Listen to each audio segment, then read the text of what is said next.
Bonjour, c'est le frère Nicodème.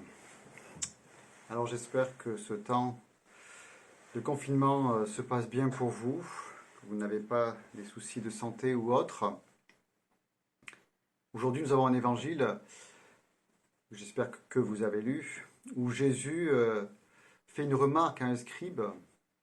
Il trouve qu'il a fait une remarque judicieuse parce qu'il a souligné le fait que les sacrifices sont moins importants que aimer Dieu et aimer son prochain. Et je pense que nous sommes tous persuadés que les petits sacrifices de carême que nous pouvons faire n'ont de sens et n'ont de valeur et n'ont un prix. Ne peuvent porter du fruit dans notre vie, dans celle de nos proches, que si justement elles sont ordonnées à l'amour de Dieu et à l'amour du prochain. Mais pourquoi Jésus dit « Tu n'es pas loin du royaume de Dieu » Qu'est-ce qu'il manque pour qu'il y soit entré?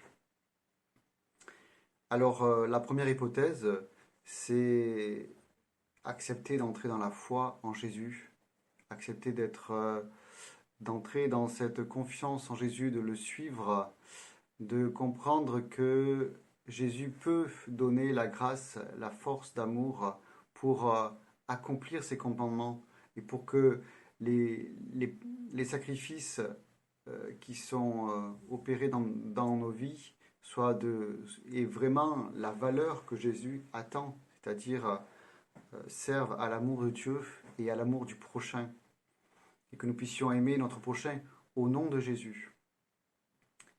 Mais la deuxième raison peut-être pour laquelle Jésus dit « Tu n'es pas loin du royaume de Dieu », c'est qu'il tout simplement il n'est pas passé à l'acte. Il a fait une remarque judicieuse. Il a bien réfléchi. Sûrement que dans sa vie, il a dû vivre des choses belles pour pouvoir arriver à dire cela, des choses profondes. Mais il n'est pas encore passé vraiment à l'acte. La foi implique de passer à l'acte. La foi implique d'entrer dans notre agir, dans le concret de notre vie. Alors, demandons au Seigneur cette audace de croire en son amour, de croire que nous sommes aimés, qu'il nous a tout pardonné, et de croire que, oui, nous pouvons, grâce à lui, aimer notre prochain comme lui l'aime. La blague que je vous propose aujourd'hui, c'est en lien avec les élections.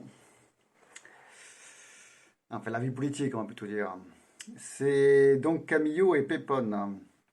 Donc Camillo trouve un âne mort devant son église, le pauvre est mort devant l'église. Et une semaine plus tard, son corps est toujours là.